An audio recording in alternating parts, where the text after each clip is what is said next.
Hey, Brennan here. Welcome to the channel and thanks for tuning in. Got another 2024 rookie report here for you on the channel. And today we're going to talk about Theo Johnson, Penn State tight end, headed to the NFL draft. 4-year player. He was underutilized at Penn State. I live outside of Philly, man. I watched Penn State games for the last 3 years. Really kind of flashed this year. Headed to the NFL draft. Where's he going to be drafted? Is he going to be a late day 2 guy, early day 3? Is he going to hit our Dynasty roster? My podcast co-host Jason DiRienzo and I, we're going to break it all down for you. It's going to be a down class in the tight end, right? We got Brock Bowers at the top, and then I think you can roll the dice after who is going to be drafted next. But we're going to break it all down for you, man. So you play Dynasty, you play Fantasy, you're looking for a YouTube channel out there that's going to give you a look at not only this year's rookies, but shortly after the draft, man, we are going to get into the draft of the 2025 class, 2026. We're even profiling 2027 future Dynasty assets on this channel, so it's something a little different. So hit that subscribe button, help us grow the channel. We very much appreciate it. Let's get to the show. All right, Jason, let's get to our third rookie report for the evening. And as we say here on this podcast and on the YouTube channel, tight ends need love too, right? So we are going to talk Mr. Theo Johnson, tight end, 6'6", 259-pound senior. As we know, the tight end class, it's Brock Bowers and then pretty much everybody else. Big teardrop after Brock Bowers. It's going to be interesting. Theo Johnson's been kind of like a late kind of riser here as we approach the draft. Player that really his high school film for me was really impressive, especially as a blocker and a kid that liked to block down the field as well. But I just feel like he was maybe underutilized at Penn State, so he had a really good season this year, but, he was sprinkled in for the first 3 years. But then this year, he finally, was a little bit more involved. So let's go through his career statistics. Only 73 receptions in his career. Shame on Penn State. 893 yards, 11 TDs, which the majority, I think 6 or 7 of them came in 2023, averaging 12.2 yards a catch. Played in line 50% basically, out in the slot 38%, and got some run outside at 13% out wide. 77% catch percentage, which was pretty solid. Drops at 6, which was 7.6% according to PFF. So let's take a look at his PFF grades here. His receiving grade, not so hot at 67.2, just above the 50 percentile. His contested catch rate was really good at 75%. That's probably closer to the 90th percentile. And then his run blocking grade was 55.9. That was like middle of the road in college football for tight ends. His missed tackles forced, he only had 2, which was 108th out of the tight ends according to PFF, and averaged at the target 95th at 7.2.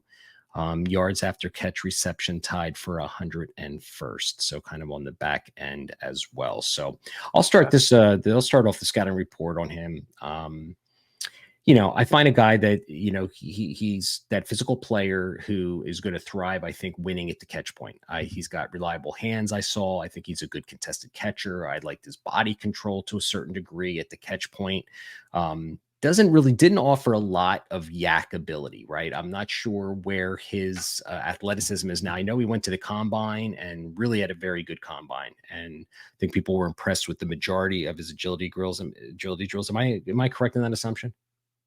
I believe so. Yeah. Yeah, Yep. yeah. So, I don't know. I just didn't see a lot of that on the field. What was your thoughts on him on the field? Did you see something different?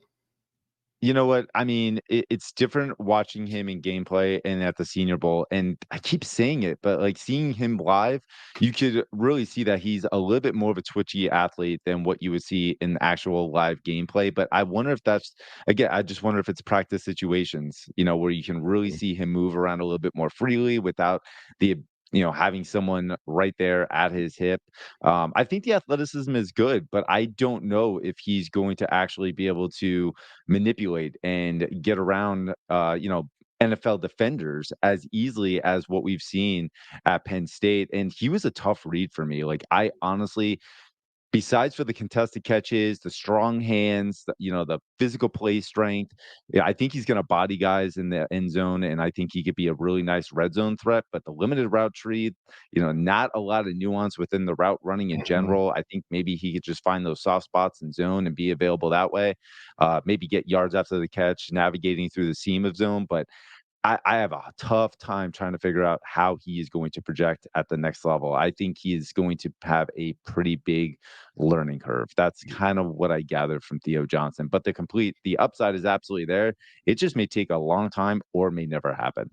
Yeah, I mean, if you watch the film this year, I mean, there's a great video on YouTube by the Big Ten, by the way, that just profiled his 4 years at Penn State, and it's like a 15-minute video. So I just encourage you to go check that out, where you can really get a good feel for his play. And what I just didn't see was somebody with the ball in his hands who looked like an explosive player. And we're looking through the Yeah, lens here, guys, of a dynasty roster and a player that we're gonna plug into our fantasy rosters, not like so much the NFL draft and stuff. So, I just don't see a player. There was a lot of like two or three plays like on the 2023 film when he kind of had some space and he was approaching defenders, like he had very little wiggle, I think, to make a ugh, guy miss, or the footwork, or the attacking an angle. He was just trying to run forward and try and have guys get as many yards as possible, but just didn't seem like he was really dynamic with the ball in his hands. A good solid receiver. And if you read scouting reports out there as well, we didn't really talk about it. And the PFF grades here said it is run blocking great. A lot of guys and a lot of scouts out there that, from what I read, also were saying that he's got a lot of work to do on the blocking end of his game. So that's not going to bode well for you getting on the field if you're not a dynamic pass catcher. So we've been a little spoiled, right? We got Dalton right. Kincaid and Yeah. last couple of years where Brock Bowers, but you look at Brock Bowers and what he does with the ball in his hands after the catch. I mean, that's what's so exciting from a fantasy perspective. Just don't know if Theo Johnson's got near that kind of athleticism. So Yeah. regardless of what he did at the combine. So I think he's going to be a late, day three guy. I mean, where do you see him going in the draft? Yeah, I see you have 4th to 5th down. 4th to 6th, somewhere in that range. I think that's a Hmm. good range. Team's gonna see him and think that they could do something with him and develop him, which they absolutely could. He's got Yeah. a nice foundation, but yeah, he's gonna be a tough one to develop. Yeah. Rookie drafts, I think, again, I think he's going to be so landed spot dependent. He goes to a team Mhm. that has an engulfed starter. Yeah, it's like Darnell Washington going Pittsburgh last year. It's like, well, you got Brett Right. Freiermuth there, so that so I think that's he goes to a spot that they don't have a tight end, and he gets decent draft capital that could change the game. But it's going to be a late rookie pick, fourth and fifth rounder. My dynasty comp, I got Charlie Kohler. I really like Charlie Kohler out of Iowa State. I think he's I on the did Ravens. The same kind of guy who worked the seam, had some vertical ability a little bit, but, caught most of his stuff, closer to the line of scrimmage, had some really good, that athleticism shined and popped at the catch point where he'd go up and, take the ball from a defender draped on his back, but just never was a guy with the ball in his hands that was going to be that game changer at the position. So I kind of felt Charlie Kohler. It was the first name after watching Theo Johnson that, because I liked Charlie Kohler from Iowa State, and yeah, I did too. another guy that got a really bad NFL landing spot going to the Ravens. So that was kind of like a buzzkill because they've got two or three other tight ends on there. So who was your comp for him? Yeah, I saw very similar skill sets with the athleticism, and just the not nuanced yet, a bit raw with, Albert Ekwebunam, when he was coming out of, Missouri. Or Albert O for those of you who aren't sure Hmm. who Albert Ekwebunam is, because it's hard to say his last name. I'm not even sure if I'm saying it right, but bigger tight end, very athletic, but kind of lumbering when it came to, when he caught the ball and trying to get upfield. Like he had that speed at the combine. I think he did really well at the combine. I think he Hmm. ran in like the 4.5s or something like that. So the speed was there, but just not on the field. And that's kind of what I see with Theo Johnson.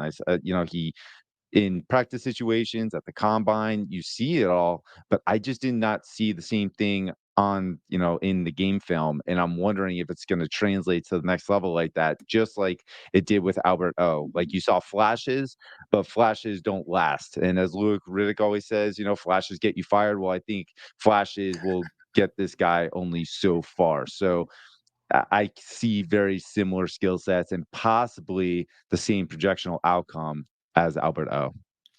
Yeah, and Alberto is a Philadelphia Eagle now, and I don't think I saw him on the field one time this Yeah. year. So He did okay with Denver. but that was Yeah, flashing, he and now flashed. he's the backup. Yeah, and the tight ends are tough, man. I mean, They are, I know. they're just tough. So, Yeah. yeah, Comes they're down to coming. coaching too, Yeah, for sure. absolutely. So there Yeah. is our rookie report on Theo Johnson.